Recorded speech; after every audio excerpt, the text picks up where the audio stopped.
Okay, so for this last video in the set, we're going to add a bounce card, and we're going to talk about how you can swap objects out, and we'll look at a fun primitive. All right, so first things first, let's add a bounce card. I'll turn this back to viewport.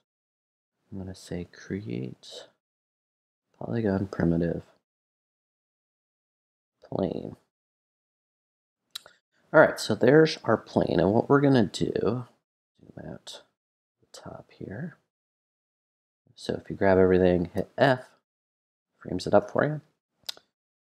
I want this plane, just like I would do in a lighting studio, to bounce some light back in and fill in these shadows a little bit. And also, if we go, here, this back to Arnold. If you look at the floor, I don't like this kind of dark spot in the front. It's kind of pulling my eye down here, and I really kind of want to get.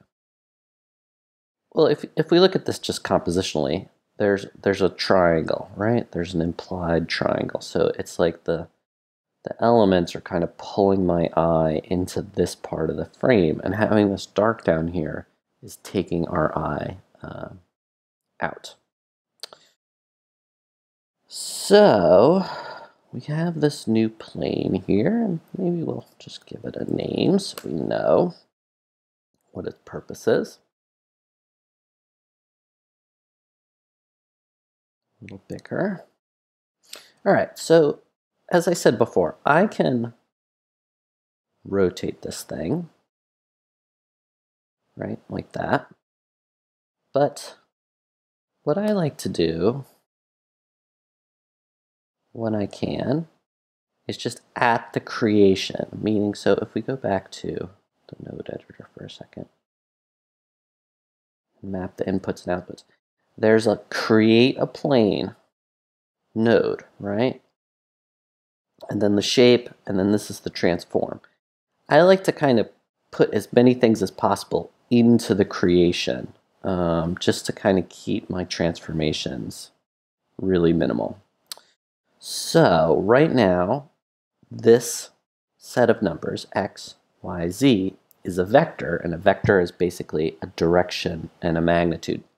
So right now it's saying no magnitude in x, 1 in y, no in z. So it means that the plane, the flat part of the plane, is pointing up in y. And what I want is it to be in x. And because y is a little evil, nothing updates. But once I start changing the parameters here, we see now it's updated. And so all I want to do is just put this right off camera. Make it gigantic. All right. And then we want to assign everything in this beginning here, this first assignment. I just want a matte white shader. Just keep it very simple. So now we see like a lot more light has bounced into this little curve. This looks a little bit nicer. And we still have this kind of big dead spot in the front. So what can we do about that? Think about this for a second.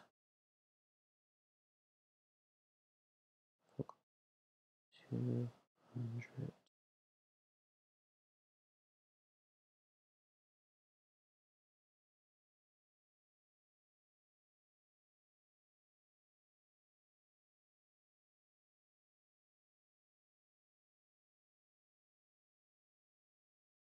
Yeah, okay. I'm going to bounce it back up the car, my light a little bit, so there's less of a difference between the dark and the light here, and I'm going to make it light a bit bigger. This a little bigger.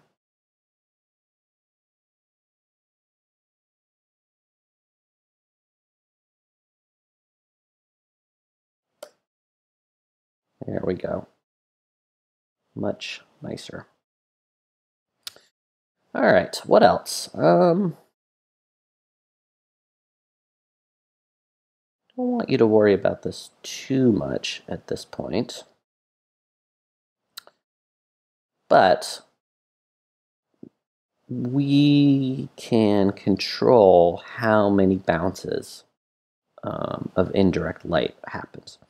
So right now, get this big area light, it hits the object, it hits the background and whatever, and it bounces once. But we can turn that up, right? And, you know, the more you turn this up, the more realistic it becomes, but also, you know, the slower it's going to get too, because the computer has to do more math. I'm going to just take a little, see, watch, I can kind of dial in how much fill I have by how far I move this bounce card, which is pretty neat.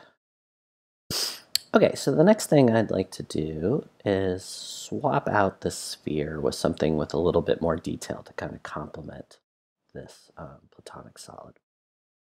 All right, so let's see here. I'm going to just hide everything for now. Control H to regular renderer.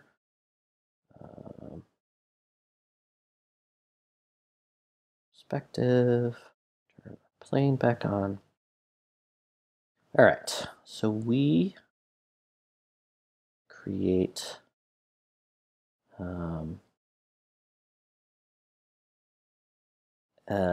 one of these guys. So these are, I would just say, play with them. The best way to kind of understand what they do is to just kind of fiddle around with the knobs. But they're cool. They're like little motion graphics, fun little math machines. So we're going to use this ultra shape here, or super shape.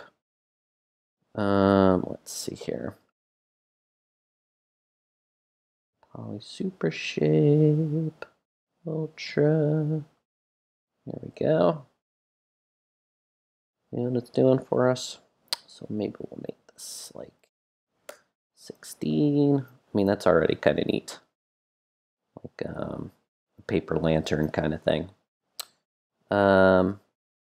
We can kind of dial in the shape we're getting.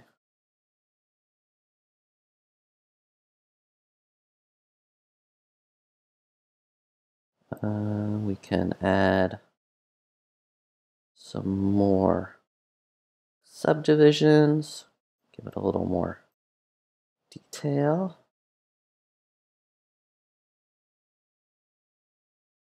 Actually, I don't want it on vertical.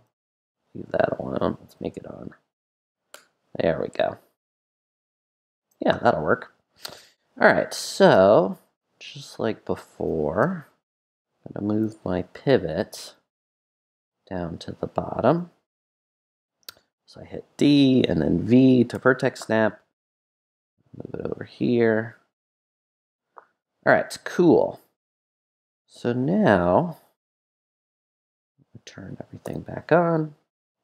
And I want my super sphere to be in the same place as this old sphere was. So there's two ways to do it. So I'm going to go over to the channel box so we can see the transformations. I can just, you know, copy the values, but let's say there's a bunch of them. Every one of these has been changed. So I can either make it a child of the sphere and then zero it out, right?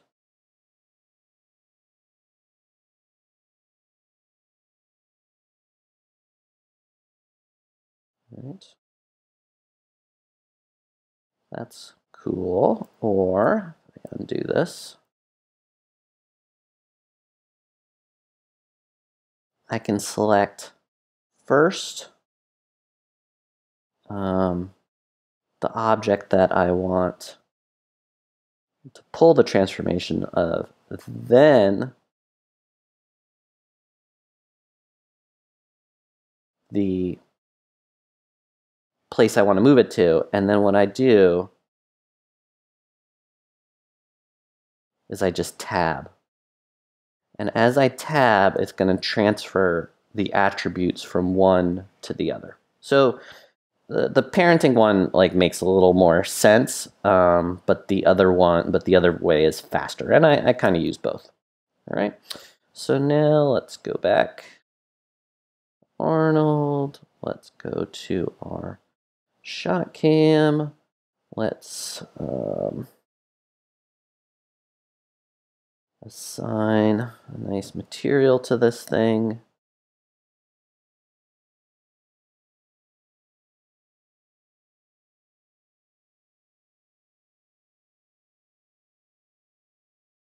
And turn that off. And that's pretty good for now.